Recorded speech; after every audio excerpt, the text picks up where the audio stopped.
Bismillahirrahmanirrahim. Assalamualaikum warahmatullahi wabarakatuh. Salam sejahtera untuk kita semua.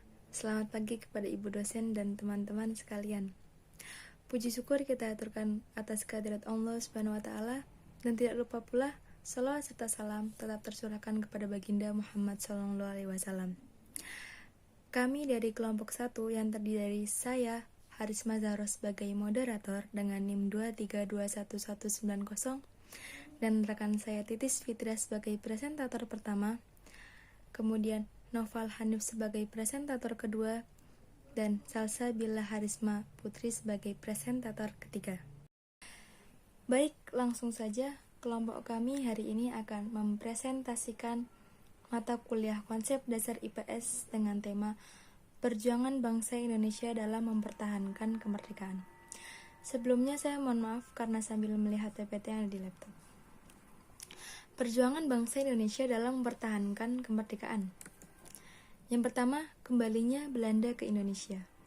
Setelah Jepang menyerah tanpa syarat kepada sekutu, maka secara de jure, jajahan Jepang dikuasai sekutu sebagai pihak yang menang perang. Pasukan Asia Force Netherlands East Indies atau yang disebut dengan AFNI yang dibentuk oleh South East Asia Command atau yang disingkat dengan CAC mendarat di Jakarta pada tanggal 29 September 1945 yang terdiri atas 3 divisi. Divisi yang pertama, Divisi Hindia ke-23 yang ditempatkan di wilayah Jawa Barat oleh Mayor Jenderal D.C. Hawthorne. Yang kedua, Divisi Hindia ke-5 untuk Jawa Timur yang dipimpin oleh Mayor Jenderal E.C. Mansur. Yang ketiga, Divisi Hindia ke-26 untuk Sumatera yang dipimpin oleh Mayor Jenderal H.M. Kambers. Kemudian adanya tugas pasukan AFNI. Yang pertama, menerima penyerahan dari tangan Jepang. Yang kedua, membebaskan para tawanan dari perang sekutu. Yang ketiga, melucuti dan meluangkan tentara Jepang ke negaranya. Yang keempat, menjaga keamanan dan ketertiban. Dan yang terakhir, menghimpun keterangan guna menyelidiki pihak-pihak yang dianggap sebagai penjahat perang. Melihat tugas tersebut, Indonesia menyambut baik kedatangan sekutu. Namun, sikap itu berubah setelah mengetahui bahwa kedatangan sekutu dibonceng oleh Netherlands Indies Civil Administrator atau yang disebut dengan NICA. Di bawah pimpinan Van Mook dan Van de Plas, keadaan semakin memburuk setelah NICA menyeludupkan senjata kepada Kenil yang baru saja dilepaskan dari tawanan Jepang oleh sekutu. Faktor terjadinya konflik Indonesia-Belanda setelah proklamasi kemerdekaan sebagai berikut. Yang pertama, keinginan Belanda untuk kembali menguasai Indonesia, dan bangsa Indonesia telah bertekad untuk menjadi negara merdeka dan tidak mau dijajah lagi. Kemudian poin selanjutnya, upaya perjuangan militer mempertahankan kemerdekaan. Yang satu ada pertempuran 10 November 1945 di Surabaya. Pertempuran ini dimulai adanya kedatangan sekutu yang menempatkan 49 Brigade atau bagian dari divisi ke-23 di bawah kewenangan AFNI di Jawa Timur dengan pimpinan AWS Malabi yang mendarat pada 25 Oktober 1945.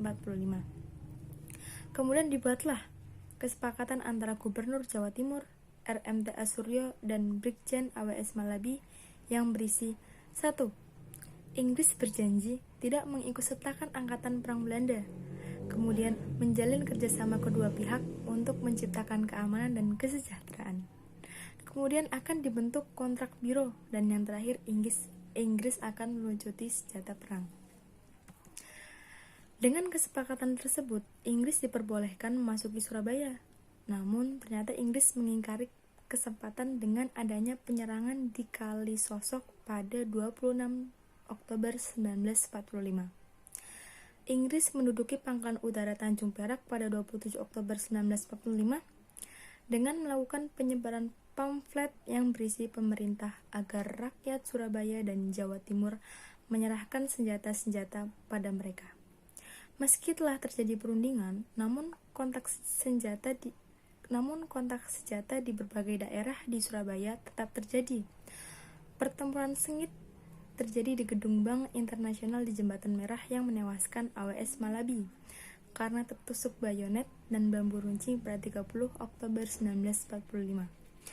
Hal ini membuat Inggris geram dan melakukan ultimatum agar rakyat Surabaya menyerah. Pemuda diharuskan menyerahkan semua senjata, dan jika tidak diindahkan, Inggris akan menghancurkan kota Surabaya. Ultimatum ini ditolak oleh Gubernur Surabaya dan menyebabkan terjadinya pertempuran 10 November 1945 yang memakan banyak korban jiwa. Peristiwa itu diperingati sebagai Hari Pahlawan yang jatuh setiap tanggal 10 November. Baik, untuk penjelasan selanjutnya akan dijelaskan oleh rekan saya selanjutnya. Terima kasih. Baik, sebelumnya perkenalkan, nama saya Titis Fitria, NIM 2321189. Saya akan melanjutkan menyampaikan materi selanjutnya. 2. Pertempuran 5 hari di Semarang. Peristiwa ini terjadi pada 14-19 Oktober 1945 yang bermula dari kegeraman pemuda karena Dr. Karyadi yang ditembak mati saat tengah memeriksa cadangan air di daerah Candi yang diduga telah diracuni oleh Jepang. Kurang lebih 2.000 pemuda tewas sebagai kusuma bangsa dan 100 orang serdadu Jepang tewas. Untuk memperingati peristiwa ini, maka didirikan Monumen Tugu Muda di Semarang. 3. Bandung Lautan Api. Peristiwa ini dipicu oleh pasukan Belanda yang memasuki kota Bandung untuk mengambil alih tawanan Jepang dan melucuti semua senjata Jepang. Juga adanya tuntutan tentara sekutu agar rakyat Indonesia menyerahkan senjata yang dirampas dari Jepang. Namun tidak diindahkan masyarakat Bandung hingga menimbulkan bentrokan yang berakhir pada 23 Maret 1946. Peristiwa ini dikenal dengan nama Bandung Lautan Api karena sebelum mengosongkan kota Bandung, rakyat membumi hanguskan Bandung bagian selatan agar tidak ada pos-pos penting yang dimanfaatkan oleh sekutu. 4. Peristiwa Medan Area. Ketika pasukan sekutu yang dibonceng oleh Nica mendarat di Medan pada 9 Oktober 1945 guna memperkuat pasukan Belanda, hal ini membuat rakyat Medan bergabung dengan PKR dan menyatakan protes terhadap sekutu dan Nica. Tangsi-tangsi tentara sekutu diserang rakyat Medan hingga membuat situasi makin memanas dan menimbulkan pertempuran pada 13 Oktober 1945. 5. Palangan Ambarawa. Presiden Kedu Tengah di bawah pimpinan Letkol M. Sarbini melakukan pengejaran terhadap pasukan sekutu yang bertolak dari Magelang ke Ambarawa.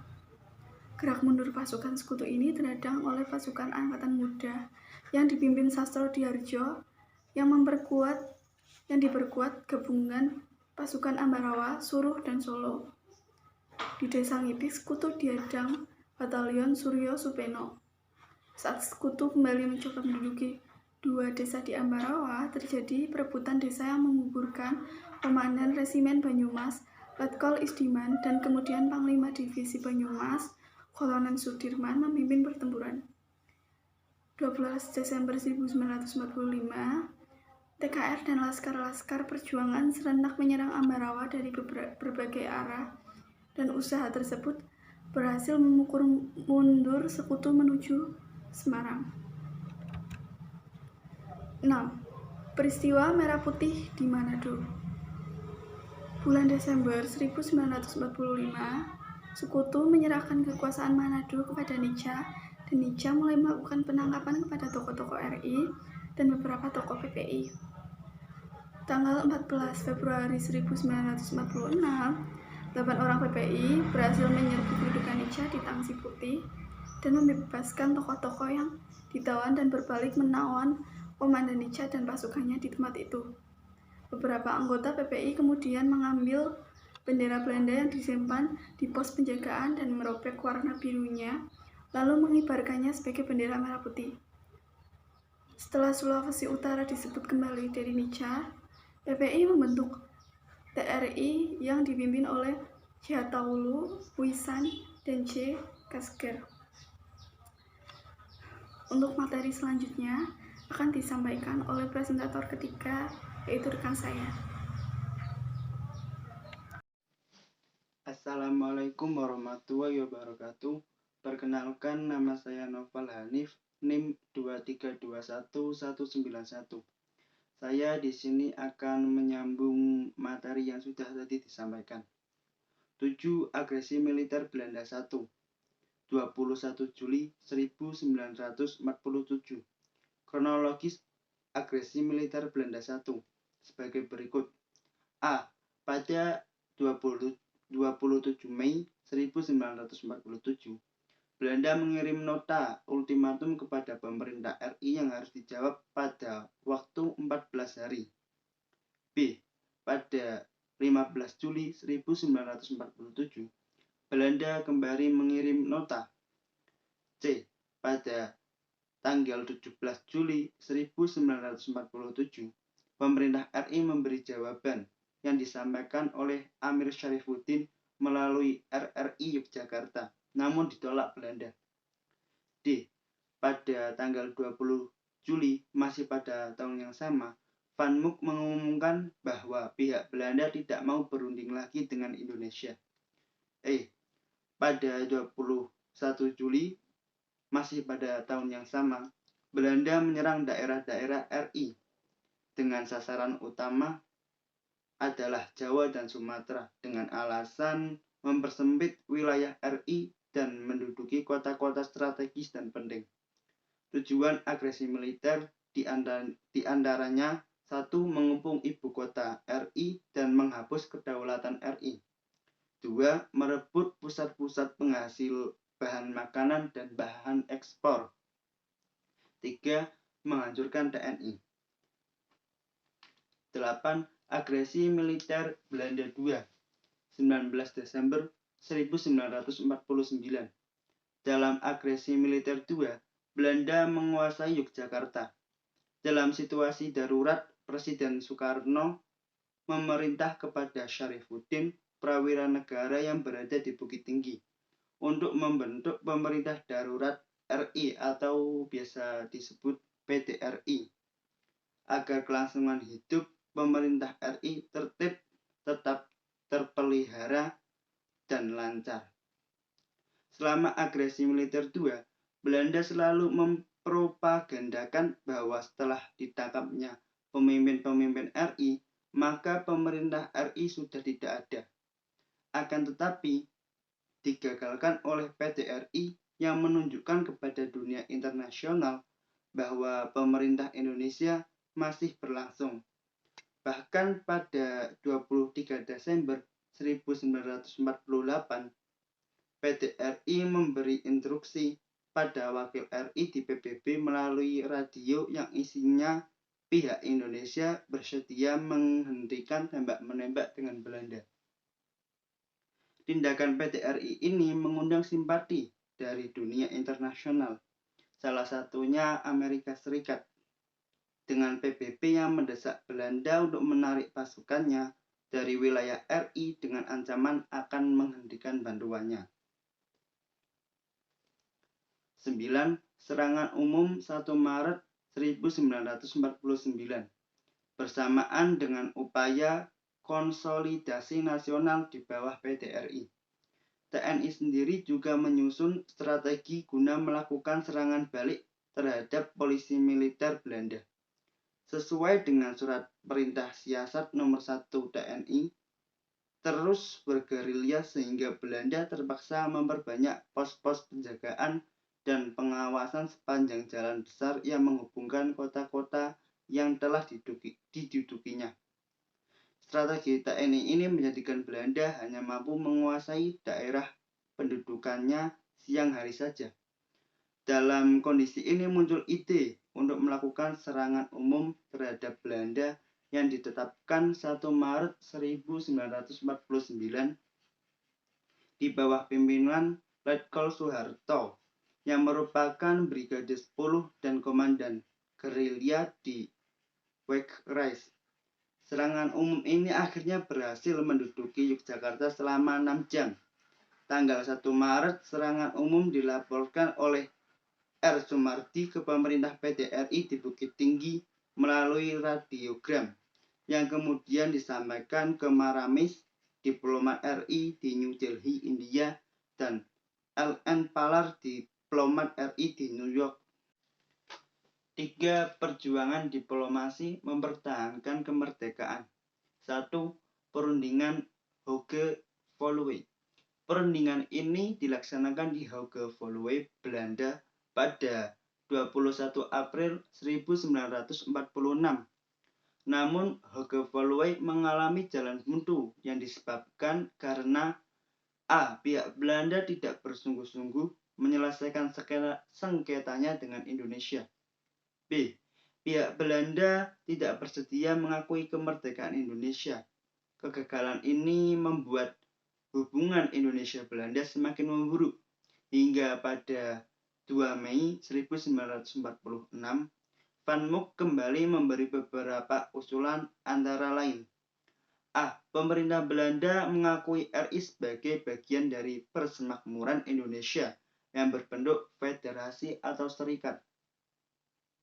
B. Persemakmuran Indonesia merupakan bagian dari Kerajaan Belanda. C. Pemerintah Belanda akan mengakui de facto kekuasaan RI atas Jawa, Sumatera, dan Madura, dikurangi daerah-daerah yang diduduki oleh Belanda. RI menolak kembali usulan Van Mook karena tidak jauh beda dari usulan sebelumnya. Oleh karena itu, RI mengajukan usulan lain. Mungkin itu saja yang dapat saya sampaikan. Selanjutnya akan dilanjutkan oleh teman saya. Bismillahirrohmanirrohim. Saya Salsabila Karisma Putri akan melanjutkan presentasi dari teman kerabat saya sebelumnya. 2. Perundingan Linggarjati. Ini berlangsung sebanyak 11 kali dari mulai tanggal 22 Oktober sampai 16 November tahun 1946. Perundingan ini menghasilkan persetujuan Linggarjati yang ditandatangani oleh Ketua Deklarasi Republik Indonesia, yaitu Perdana Menteri Sultan Syahrir, dan ditandatangani oleh Ketua Deklarasi Belanda, yaitu Prof. Scher Herman.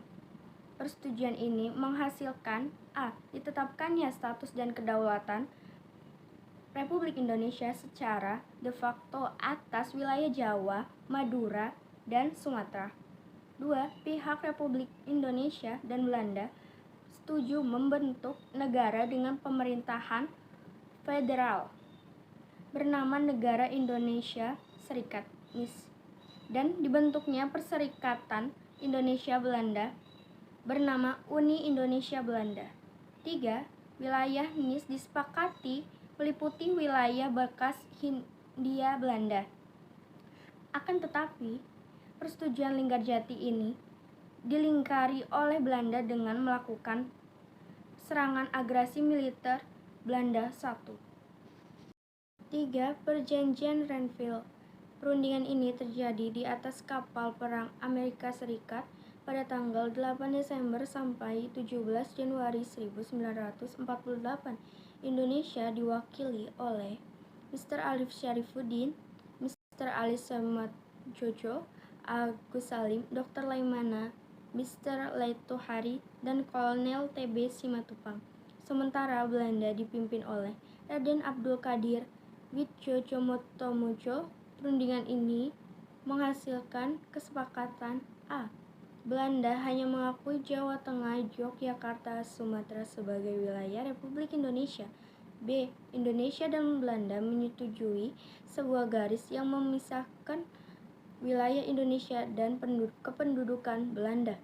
C. TNI harus ditarik mundur dari daerah-daerah kantornya di Jawa Barat dan Jawa Timur. Namun, perundingan ini kembali gagal karena dianggap merugikan Republik Indonesia hingga membuat Amir Syarifuddin mengundurkan diri dari jabatannya.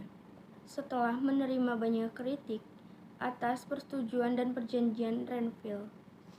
4. Konferensi Asia New Delhi dilaksanakan pada tanggal 20 Januari sampai 25 Januari 1949 di New Delhi yang menghasilkan kesepakatan A. Pengembalian pemerintahan Republik Indonesia ke Yogyakarta. B. Pembentukan pemerintahan interim yang mempunyai kemerdekaan dalam politik luar negeri sebelum 15 Maret 1949. C. Penarikan tentara Belanda dari seluruh Indonesia. D. Penyerahan kedaulatan pada pemerintahan RIS paling lambat 1 Januari 1950. 5. Resolusi PBB dan Perjanjian Romrion atas usulan Amerika Serikat, Cina, Kuba, dan Norwegia, maka ditetapkan PBB nomor 67 tanggal 28 Januari 1949 yang isinya menyeru pemberhentian pertempuran dan mendesak Belanda untuk memulai perundingan dan menyerahkan kedaulatan pada Republik Indonesia, namun ditolak oleh Belanda hingga menimbulkan Perjanjian Romrion yang berlangsung pada tanggal 14 April 1948 sampai 7 Mei 1949 di Hotel Des Indes, Jakarta. Perundingan ini menghasilkan kesepakatan antara lain pengembalian pemerintahan Republik Indonesia ke Yogyakarta, pasukan Belanda ditarik dari Yogyakarta, dan konferensi meja bundar diundur di Den Haag, Belanda. 6. Konferensi Inter-Indonesia. Pertemuan ini merupakan wadah untuk menyatakan pendapat dan membuat kesepakatan bersama di internal Republik Indonesia sebelum KMB. Salah satu kesepakatan yang dihasilkan yaitu bersatu mendirikan RIS. 7. Konferensi Meja Bundar dilaksanakan pada 23 Agustus 1949 di Den Haag, Belanda. Kesepakatan ini menghasilkan keputusan A. Belanda akan mengakui RIS sebagai negara yang merdeka dan berdaulat selambat-lambatnya Desember tahun 1949. B. Penyelesaian soal Irian Barat dituangkan sampai tahun berikutnya sesudah pengakuan kedaulatan. C. RIS dan Belanda akan bekerja sama dalam satu perserikatan yang dipimpin oleh Ratu Belanda atas dasar sukarela serta merta, derajat, dan hak. D.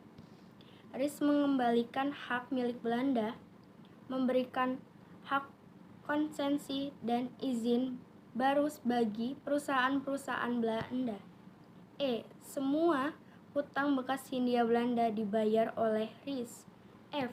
Pembuatan KNIL dan selanjutnya KNIL akan membentuk Angkatan Perang Tentara NI sebagai kekuatan intinya. Belanda mengakui kedaulatan RIS pada 27 Desember tahun 1949. Sekian, terima kasih dari kami. Wassalamualaikum warahmatullahi wabarakatuh.